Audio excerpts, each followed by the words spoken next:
Hello students, कैसे हैं आप सब। Hope all are you very well. मैं आपको पढ़ाने जा रहा हूँ एनसीईआरटी 12th कॉमर्स की अकाउंटेंसी, जिसमें आप पढ़ेंगे अकाउंटिंग फॉर शेयर कैपिटल। पहला chapter accounting for share capital का है, तो वो आप पढ़ने जा रहे हैं। ये जो टीचिंग रहेगी वो पूरी एनसीईआरटी बेस्ड रहेगी और एनसीईआरटी बुक की एक एक चीज़ हम पढ़ेंगे और पूरा डिटेल में पढ़ेंगे। अपनी थोड़ी स्लो चलेगी पढ़ाई, लेकिन टॉपिक और जो भी सिलेबस है वो पूरा कवर होगा। तो चलिए अपन देखते हैं आज अकाउंटिंग फॉर शेयर कैपिटल में क्या है। तो आज हम चैप्टर जो आपका है accounting for share capital,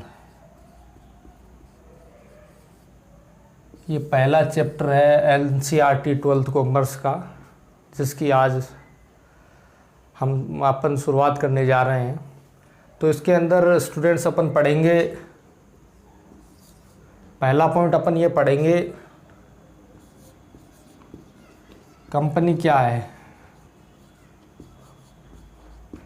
company क्या है ये पहला पढ़ेंगे अपन। उसके बाद में अपन पढ़ेंगे शेयर्स किसे कहते हैं, शेयर किसे कहते हैं,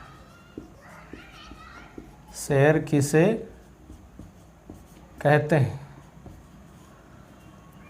उसके बाद में हम पढ़ेंगे कैपिटल क्या होती है।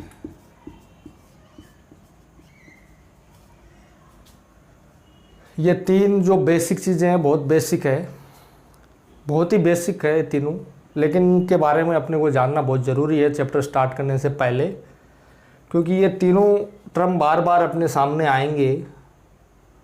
और अकाउंटिंग और देख लेते हैं, चार अकाउंटिंग,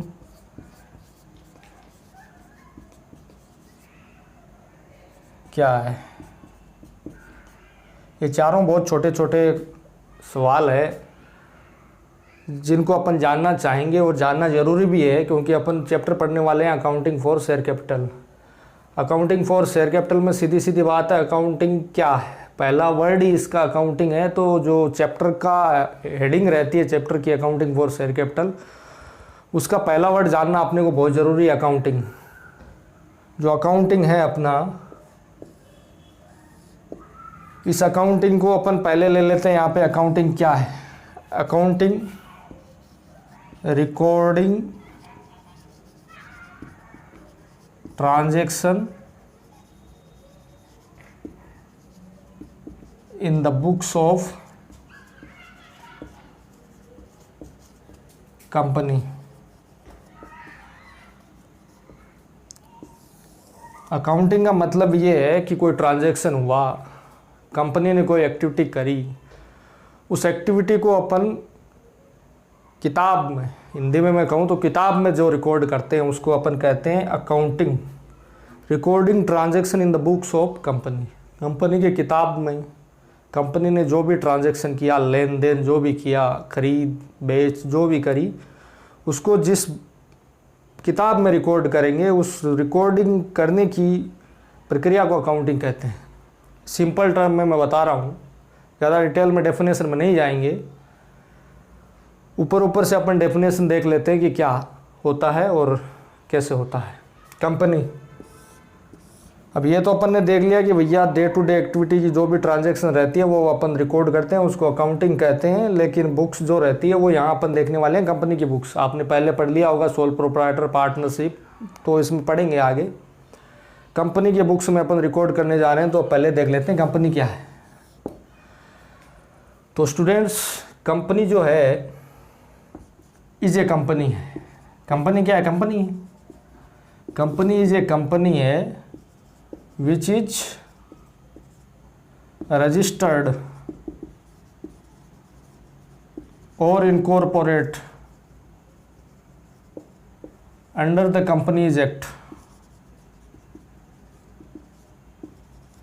2013 और इट्स प्रीवियस लॉ।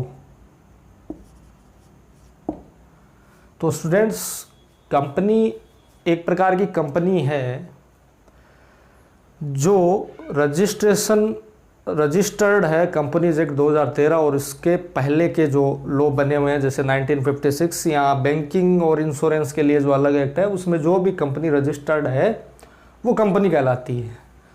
तो जिसने रजिस्ट्रेशन करवाया कंपनीज एक्ट 2013 में वो कंपनी रजिस्टर्ड हो गई और उस कंपनी की बुक्स में अपन अकाउंटिंग करने जा रहे हैं। और अकाउंटिंग किसकी करेंगे? शेयर्स की करेंगे, शेयर कैपिटल की करेंगे अकाउंटिंग, इन दोनों को मिला के करेंगे अकाउंटिंग। अकाउंटिंग करनी है कंपनी की बुक्स में शेयर कैपिटल की। उसके बाद में अपन देख लेते हैं इसमें कंपनी की अगर थोड़ी और बात करें अपन, तो कंपनी की ज़रूरत क्यों पड़ती है कंपनी बनाने की?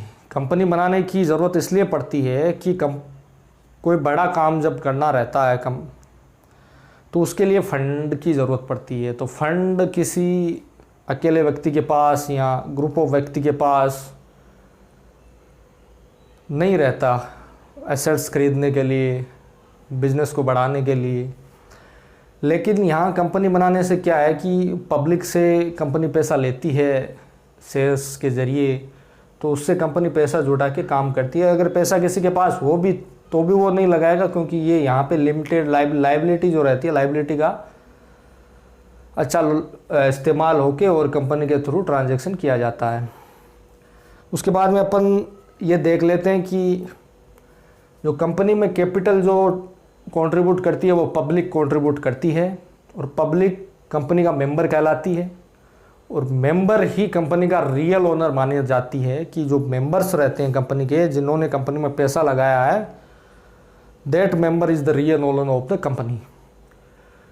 उसके बाद में वो मेंबर जो रहते हैं जिसको अपन शेयर होल्डर बोलते हैं, जो जिनके पास शेयर रहते हैं वो शेयर होल्डर कहलाते हैं। तो वो shareholder day to day activity में इन्वॉल्व नहीं रहते, इसलिए नहीं रहते क्योंकि उनकी संख्या जो रहती है वो बहुत बड़ी रहती है, इसलिए वो अपने बिहाफ में काम करने के लिए डायरेक्टर्स को इलेक्ट कर लेते हैं। तो डायरेक्टर्स जो हैं शेयर होल्डर के बिहाफ में कंपनी के लिए काम करते हैं। तो ये हो गई कंपनी का मतलब। शेयर होल्डर क्या होते हैं, शेयर होल्डर कैसे कैपिटल कंट्रीब्यूट करते हैं और डायरेक्टर उनके बिहाफ में काम करते हैं, ये कंपनी हो गई। उसके बाद में अपन देख लेते हैं शेयर्स। तो शेयर्स जो रहते हैं वो एक फ्रैक्शन है और ए पीस मतलब एक टुकड़ा है। टुकड़ा माने बड़ी कैपिटल है, उसको डिवाइड किया गया है, डिवाइड करके उसके जो फ्रैक्शन बनाए गए हैं उन फ्रैक्शंस को अपन जानते हैं शेयर्स। उसके बाद में कैपिटल, जैसा कि आपने कहा, capital is money which is contributed bye members. तो आपने देख लिया कंपनी, शेयर, कैपिटल, अकाउंटिंग। अब अपन आगे चलते हैं।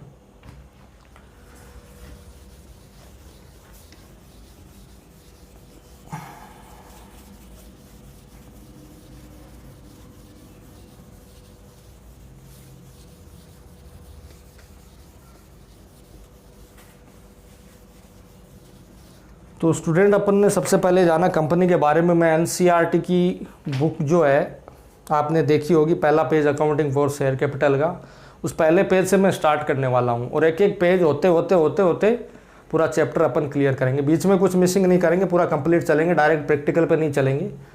थ्योरेटिकल कॉन्सेप्ट पूरे लेते हुए प्रैक्टिकल की तरफ बढ़ेंगे। तो चलिए अब आगे चलते हैं।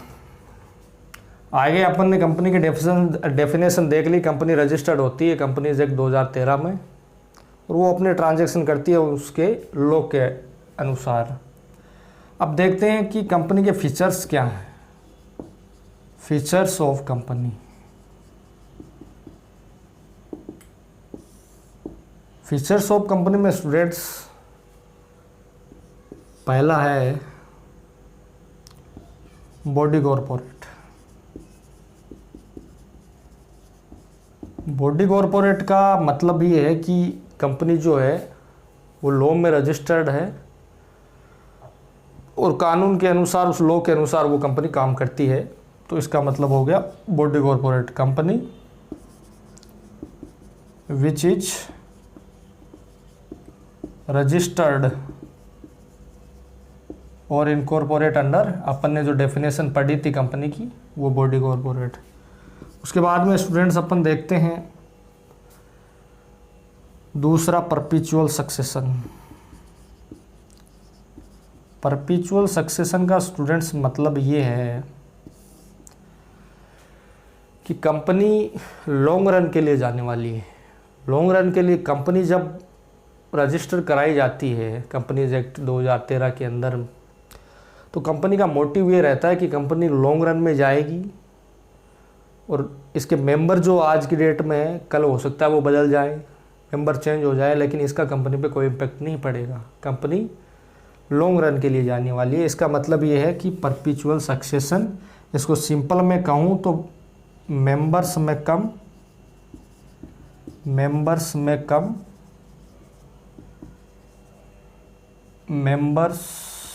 गो बट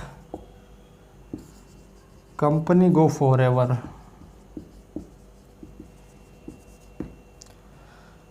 तो आप मतलब समझ गए होंगे, परपेचुअल सक्सेशन मतलब लॉन्ग रन के लिए कंपनी जाने वाली है। तो ये एक फीचर है कंपनी का। मतलब कंपनी रजिस्टर्ड तो हो गई कंपनी एक 2013 में, लेकिन उसकी क्या विशेषताएं क्या है, मतलब कंपनी किस हिसाब से काम करेगी, मतलब मोटा मोटी उसकी विशेषता क्या है। तो विशेषता बॉडी कॉर्पोरेट तो है ही वो। उसके बाद में परपेचुअल सक्सेशन लॉन्ग रन के लिए जाने वाली है। ऐसे नहीं कंपनी आज बना दी 2-3 साल बाद में ख़त्म होने वाली है। तीसरा रहता है लिमिटेड लायबिलिटी। लिमिटेड लायबिलिटी का ये कंपनी की सबसे अच्छी विशेषता है कि इसके मेंबर्स की जो लायबिलिटी रहती है वो लिमिटेड रहती है। लिमिटेड मतलब कितनी लिमिटेड, लिमिटेड अपन कहते हैं कि लिमिटेड है, कितनी लिमिटेड, कोई अमाउंट होगा लिमिटेड का। तो वो अमाउंट ये है कि जो शेयर होल्डर इसके मेंबर्स हैं, कंपनी क्या करती है, जितनी भी शेयर मेंबर्स से पैसा मांगती है वो एक मुश्त नहीं मांगती है। पहले एप्लीकेशन पे मांगेगी, अलॉटमेंट पे मांगेगी, फिर calls first second and final call, जितनी भी कॉल्स है वो कंपनी उस हिसाब से पैसा मांगती है। तो जितना कंपनी ने पैसा मांग लिया और जितना पैसा अनपेड रह गया, वो अनपेड जितना पैसा है उतनी मेंबर्स की लायबिलिटी है, उससे ज़्यादा मेंबर की लायबिलिटी नहीं है। तो लिमिटेड लायबिलिटी का मतलब हो गया लायबिलिटी ऑफ इट्स मेंबर। मैं आपको बता देता हूँ, आप नोट कर लीजिए। लिमिटेड लायबिलिटी का मतलब ये है कि liability of its member is limited up to the unpaid amount of shares. तो शेयर की जितनी अनपेड अमाउंट है उतनी कंपनी की जो है मेंबर्स की लायबिलिटी जो है लिमिटेड रहेगी। उसके बाद में अपन पढ़ते हैं common seal. Common seal students, common seal का मतलब है, सील आप समझते हैं कि सील जो मोहर जिसको कहते हैं, मोहर चलती है, आपने देखी होगी प्रधानाध्यापक की, सब जो गजटेड ऑफिसर है उनकी, और नॉन गजटेड वो भी सोल प्रोप्राइटर की भी देखी होगी, चलती है। वैसे कंपनी की एक कॉमन सील रहती है जिसके थ्रू वो अपने ऑथोराइज ट्रांजैक्शन करती है। उसके बाद में पांचवा है स्टूडेंट्स, कंपनी कैन बी शू और टू बी शूड। इसका मतलब है स्टूडेंट्स, कंपनी किसी के खिलाफ केस कर भी सकती है और कंपनी के ऊपर भी कोई केस कर सकता है। तो ये आपकी मोटी जो है 5 मैंने फीचर्स कंपनी के बता दिए हैं। ये थ्योरिटिकल पार्ट के अंदर से होते हुए अपन प्रैक्टिकल की तरफ बढ़ेंगे। आपको इंटरेस्ट आएगा इसमें, आपको प्रैक्टिकल में भले ही इंटरेस्ट होगा, लेकिन अगर थ्योरी के माध्यम से आप प्रैक्टिकल की तरफ जाओगे तो बहुत अच्छा अनुभव आपका रहेगा। तो फीचर्स ऑफ कंपनी अपन ने देख लिया। पहला बॉडी कॉर्पोरेट, रिपीट कर रहा हूँ, दूसरा परपेचुअल सक्सेशन, तीसरा लिमिटेड लायबिलिटी, चौथा कॉमन सील, पांचवा कंपनी कैन बी शूड और टू बी शूड। स्टूडेंट्स अब आगे चलते हैं। अपन ने फीचर्स देख लिए कंपनी के, अब अपन देख लेते हैं टाइप ऑफ शेयर्स।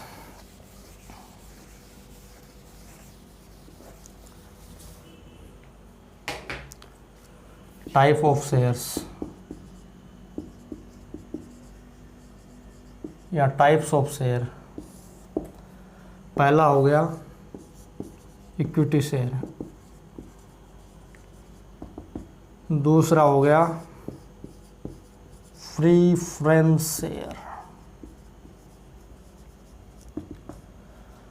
स्टूडेंट जो शेयर्स रहते हैं वो दो प्रकार के रहते हैं, एक इक्विटी शेयर, दूसरा प्रेफरेंस शेयर। तो इन दोनों की डेफिनेशन जान लेते हैं कि भैया ये दो प्रकार के शेयर क्यों हैं, इनमें क्या अंतर है। तो इक्विटी शेयर की सीधी सी डेफिनेशन ये है कि इक्विटी शेयर वो शेयर हैं जो प्रेफरेंस शेयर नहीं है।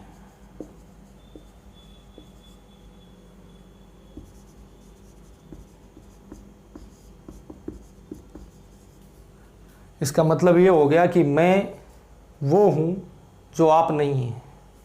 समझ गए? मतलब जहाँ दो ही चीज़ है, इक्विटी शेयर प्रेफरेंस शेयर दो ही हैं, शेयर दो ही हैं, इक्विटी प्रेफरेंस। तो एक की डेफिनेशन ये दे दी कि जो दूसरा नहीं है वो पहला है।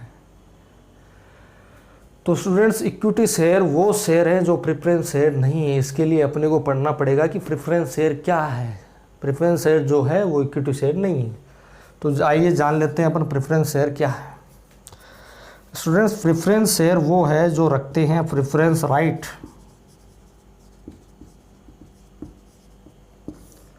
प्रेफरेंस राइट किस में?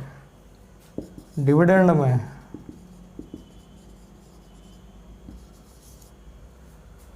और प्रॉफिट में।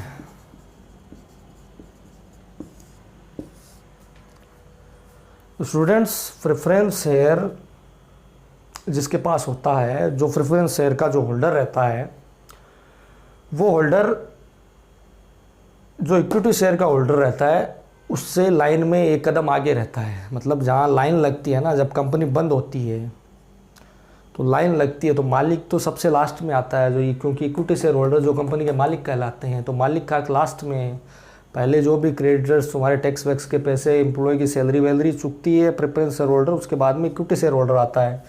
तो डिविडेंड साल में बनता है, फिक्स रेट भी रहता है इसमें, फिक्स रेट डिविडेंड। ये डिविडेंड जब भी डिक्लेयर होगा कंपनी के द्वारा, प्रेफरेंस शेयर होल्डर को पहले मिलेगा। प्रॉफिट में से जो हिस्सा बटेगा, पहला शेयर प्रेफरेंस का जाएगा, फिर इक्विटी का जाएगा। तो मतलब यही है, जैसा नाम से ही पता लग रहा है कि प्रेफरेंस शेयर मतलब जिसकी प्रेफरेंस पहले हो। तो आप समझ गए होंगे इक्विटी शेयर प्रेफरेंस शेयर में क्या अंतर है। आगे चलते हैं अपन, इसके आगे चलते हैं, थोड़ा कैपिटल के बारे में देख लेते हैं कि कैपिटल क्या रहती है, कितनी प्रकार की कैपिटल रहती है। कैपिटल एक बार देख लेते हैं स्टूडेंट्स।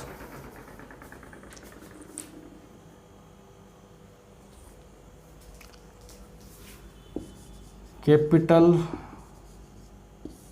के प्रकार। अब शेयर के प्रकार आपने देख ही लिए, पूंजी के ही प्रकार देख लो, कितनी प्रकार की पूंजी किस किस हिसाब से आर्टिकल्स में दी हुई है, तो सब अपन देखेंगे। तो सबसे पहले कैपिटल रहती है students authorised capital.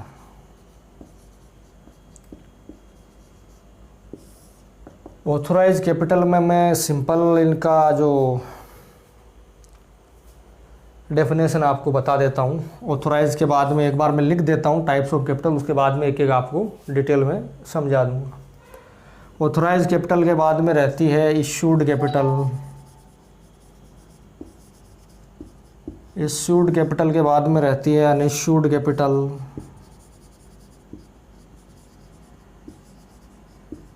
Unissued capital के बाद में रहती है सब्सक्राइब्ड कैपिटल। और सब्सक्राइब्ड कैपिटल के बाद में रहती है अनसब्सक्राइब्ड कैपिटल।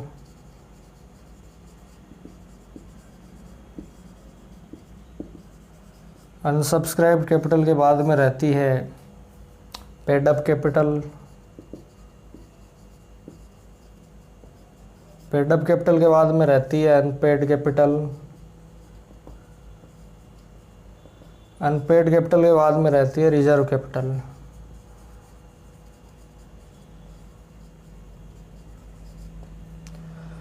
स्टूडेंट्स, अपन जैसा कि मैंने आपको पहले कहा, एनसीईआरटी सिलेबस के अकॉर्डिंग चल रहे हैं। जो जो पॉइंट एनसीईआरटी की बुक्स में जिस सीक्वेंस में दे रखा है, रेफरेंस उसी का देते हुए मैं आगे चल रहा हूँ। तो मैंने आपको सबसे पहले बता दिया अकाउंटिंग क्या है, कंपनी क्या है, शेयर्स क्या है, कैपिटल क्या है। उसके बाद में अपन कंपनी के बारे में डिस्कस कर लिया। उसके बाद में अपने टाइप्स ऑफ शेयर के बारे में डिस्कस कर लिया, फीचर्स ऑफ कंपनी के बारे में डिस्कस कर लिया। अगला अपन देख रहे हैं कैपिटल के प्रकार। कैपिटल के प्रकार स्टूडेंट्स मैंने 8 लिख दिए हैं। एक बार फिर मैं आपको रिपीट कर देता हूँ। ऑथोराइज कैपिटल नंबर 1, ये सीक्वेंस में रहती है क्योंकि ये चलती सीक्वेंस में है। इनका जो यूज़ रहेगा वो सीक्वेंसली रहेगा, इसलिए ये सीक्वेंस में चलती है। कैपिटल के प्रकार में authorise capital, issued capital, unissued capital, subscribe capital, unsubscribe capital, paid up capital, unpaid capital, reserve capital. एक एक के बारे में मैं डिटेल से बता देता हूँ। ऑथोराइज कैपिटल, ऑथोराइज कैपिटल में आप सिंपल देख लीजिए, maximum capital, MOA। Maximum capital मतलब जब कंपनी बनाई जाती है तो रजिस्ट्रार महोदय को ये बताया जाता है कि महोदय, हम जो है 40 लाख मैक्सिमम पब्लिक से जुटाएंगे। एग्जाम्पल दे रहा हूँ 40 लाख का, ज़्यादा कम भी हो सकते हैं।